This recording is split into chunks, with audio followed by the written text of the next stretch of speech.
আসসালামু আলাইকুম। আশা করি সকলে ভালো আছেন।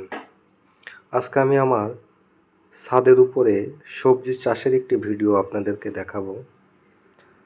তো সবজি চাষ যারা ছাদের উপরে করবেন, আমার এই ভিডিওটি দেখলে অবশ্যই আপনারা কিছু শিখবেন। তো চলুন। আপনারা প্রথমে দেখতে পাচ্ছেন এই যে লাল শাক, ছোট্ট একটি ক্যারেটে কত সুন্দর লাল শাক আছে। এই যে দেখতে পাচ্ছেন এটা পালং শাক। পালং শাকগুলো এত সবুজ এবং এত সুন্দর হয়েছে যে হাত দিলেই একটি মনোরম ফিলিংস তৈরি হচ্ছে।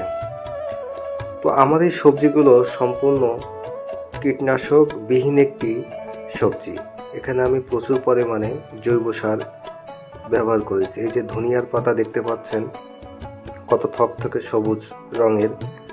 এরপরে আরও একটি লাল শাক দেখতে পাচ্ছেন। এই সবগুলো শাক আমি মাত্র এটার বয়স 15 দিন, আর ইতিপূর্বে যে বড়গুলো দেখেছেন ওগুলোর বয়স 1 মাস। যে এইটাও দেখতে পাচ্ছেন এটারও 1 মাস বয়স। এই লাল শাকগুলো খাবার উপযুক্ত সময় চলে আসছে। এই যে বেগুন গাছ, এই বেগুনগুলো প্রচুর পরিমাণে ধরন দেয় এবং দেখতে পাচ্ছেন প্রতিটা বোটায় বেগুনের ফুল চলে আসছে। অর্থাৎ কিছুদিনের মধ্যেই বেগুনের ফুল থেকে বেগুন দেখা যাবে। তো এই বেগুনগুলো আপনারা লাগাতে পারেন। এগুলো প্রচুর পরিমাণে ফলন দেয় এবং ছাদের উপরে লাগানোর জন্য উপযোগী। এরপরে আমি আপনাদেরকে আরও একটি ভিডিও দেখাবো বাঁধাকপি অথবা পাতাকপি যেটাকে বলে।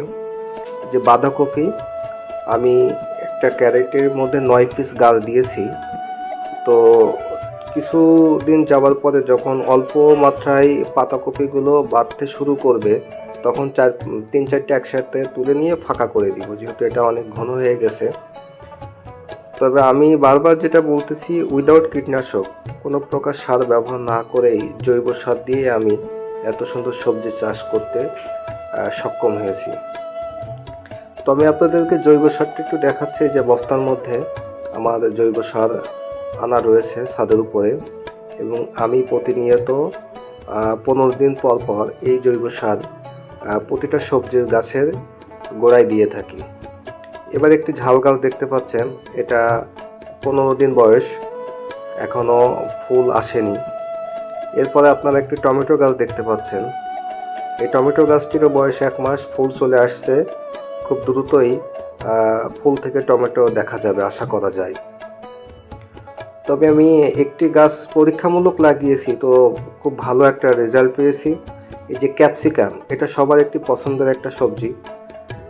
এটা বিশেষ করে খাওয়ার থেকে দেখতে বেশি ভালো লাগে। যে ফুল চলে আসছে, আশা করা যায় কিছুদিনের ভিতরেই ফুল থেকে সেই ক্যাপসিকামটি দেখা যাবে। এরপরে আরও একটি, এই যে এটিও একটি আপনার বেগুন গাছ। যে বেগুনগুলো আমরা সচরাচর বাজারে দেখতে পাই, এটার গায়ে কাটা যে বেগুন, সেই বেগুনটা, এটাতেও আপনার ফুল চলে আসছে। এই যে অর্থাৎ কিছুদিনের ভিতরে ফুল থেকে বেগুন চলে আসবে। আপনারা দেখতে পাচ্ছেন যে বেগুন গাছের গোড়ায় জৈব সার দেওয়া আছে। আমি এখানে একটা বালতি রেখেছি যেটাতে ব্যবহার করা হয়নি, এবং ছাদের উপরে এখনও খালি স্পেস আছে। আমি চেষ্টা করতেছি যে আরও অন্যান্য সবজি লাগানোর জন্য। তো আপনারা জৈব সার ব্যবহার করে বাঁধাকপি, পাতাকপি, ফুলকপি, মানে শীতকালীন যে সমস্ত সবজি সবগুলো লাগাতে পারবেন। তো ভিডিওটি এই পর্যন্তই। ভালো থাকবেন, সুস্থ থাকবেন। আল্লাহ হাফেজ।